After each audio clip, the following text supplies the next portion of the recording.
সম্মানিত সচিব, গর্বমাধ্যমের দেশ, গর্ব স্মার্ট বাংলাদেশ এই প্রতিপাদ্য নিয়ে গত 30 জুলাই থেকে 5 আগস্ট পর্যন্ত জাতীয় মৎস্য সপ্তাহ 2024 পালিত হবে।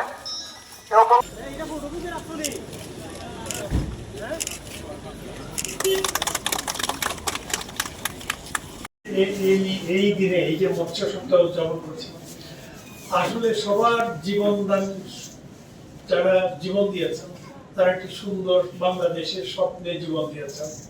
আমরা যদি একটি সুন্দর বাংলাদেশ রচনা করতে পারি তাহলে তাদের জীবন যারা দিয়েছেন তাদের আত্মার শান্তি পাবে।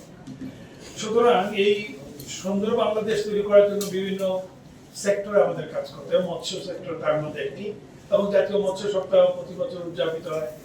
এই মৎস্য সপ্তাহ উদযাপনের মাধ্যমে আমরা 1 বছরের খতিয়ান নেই কিভাবে আমরা এগিয়ে যেতে পারি। আমাদের সম্ভাবনা অনেক বেশি।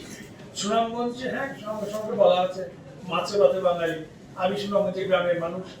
আমি আমার শৈশবে তারা বিভিন্ন প্রজাতির মাছ ধরা দেখেছি, নিজে সেটি নাম শুনেছি, নাম শিখেছি, কোন মাছের কি রূপ সেটা নিয়ে কথা বলেছি। সেই সব মাছ হারাতে বসেছে, এই নিয়ে দুঃখ আপনারা বলেছেন। আজকের এই আলোচনার মাধ্যমে আমার একটু সুবিধা হয়েছে। আমি সবসময় এটা বিশ্বাস করি, বিশ্বজোড়া পাঠশালা মোট সবার আমি ছাত্র, নিত্য নতুন নানান জিনিস শিখছি দিবার অর্থ। আপনাদের সবার আলোচনা থেকে গত 1-1.5 ঘন্টা আমি একটা ক্লাস পেলাম, এবং আমি ছাত্র হিসেবে আপনাদের কাছ থেকে অনেক বিদ্যা অর্জন করলাম। এবং যারা মৎস্যের সঙ্গে আছেন, জেলা মৎস্য কর্মকর্তা থেকে শুরু করে সবাই বক্তব্য শুনেছি, আমাদের আরো যারা আমার সহকর্মী উঠতে দিয়েছেন এই উদ্বোধনী অনুষ্ঠান এবং মৎস্য সপ্তাহ উপলক্ষে, সেখানে আমরা একটা সিদ্ধান্ত নিয়েছিলাম যে সুনামগঞ্জ জেলায় দেখা গেছে আমাদের সারা দেশে 800টি প্রজাতি রয়েছে। এর মধ্যে প্রায় 250 প্রজাতি হলো মিঠা পানির এবং 475টির মতো সামুদ্রিক মাছ এই প্রজাতি রয়েছে। এর মধ্যে সুনামগঞ্জ জেলায় প্রজাতি রয়েছে 126টি।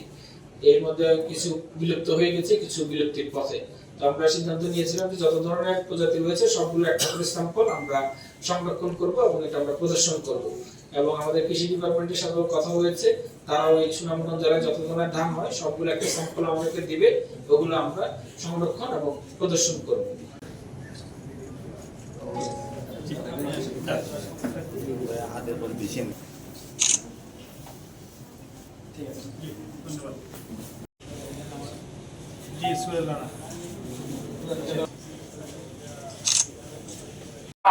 আসনের জনাব ডক্টর মোহাম্মদ সাদিক স্যার এবং উক্ত অনুষ্ঠানটি সভাপতিত্ব করছেন